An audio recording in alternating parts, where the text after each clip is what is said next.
Hello. അപ്പം ഞാൻ ഈ പട്ടി ഷോ ഒക്കെ കാണിച്ചിട്ട് എവിടേക്കാണ് പോകുന്നതെന്നല്ലേ.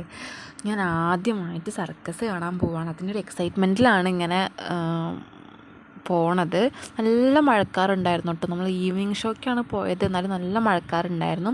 നമ്മൾ ഓട്ടോയ്ക്കൊക്കെ പോയിട്ട് അവിടെ എത്തി. അവിടെ പാട്ടൊക്കെ വെച്ചിട്ടുണ്ടായിരുന്നു കേട്ടോ. നമ്മൾ ടിക്കറ്റൊക്കെ എടുത്തിട്ട് വേഗം ഉള്ളിലേക്ക് പോവുകയാണ്. അപ്പോൾ അവിടെ ഒരു കുതിരയൊക്കെ നിർത്തിയിട്ടുണ്ടായിരുന്നു. നമ്മൾ ചെന്നപ്പോഴേക്കും എന്നെ ഒക്കെ തുടങ്ങിയിരുന്നു കേട്ടോ. നല്ല അടിപൊളി ഷോ ആയിരുന്നു, നല്ല രസമുണ്ടായിരുന്നു. ഞാൻ ഫസ്റ്റ് ടൈമാണ് സർക്കസ് കാണുന്നത്. കുറേ കുരങ്ങന്മാരൊക്കെ ഉണ്ടായിരുന്നു. ഒറിജിനൽ കുരങ്ങന്മാരല്ല കേട്ടോ, മനുഷ്യന്മാരാണ് അവർ. അങ്ങനെ ഡ്രസ്സ് ചെയ്തിരിക്കാനും പിന്നെ ഇവർ കളിക്കുന്നു കണ്ടിട്ട് തന്നെ പേടിയാവുന്നു. അങ്ങനെ കളിക്കുന്നുണ്ട്. പിന്നെ ഇതേപോലെ തീയൊക്കെ ഉണ്ടായിരുന്നു. അയ്യോ നല്ല രസമായിരുന്നു കാണാൻ. പിന്നെ അപ്പോഴേക്കും നല്ല മഴ പെയ്തു കേട്ടോ. അത് അപ്പോഴേക്കും കുതിരേനെയും മറ്റേ ഒട്ടകത്തിനെയൊക്കെ വെള്ളത്തിലിങ്ങനെ നിർത്തിയിട്ടുണ്ടായിരുന്നു. അപ്പോൾ നമ്മൾ അതൊക്കെ കഴിഞ്ഞിട്ട് വേഗം ബസ്സിലൊക്കെ കയറി പതുക്കെ ടൗണിൽ പോയിട്ട് നമ്മൾ നേരെ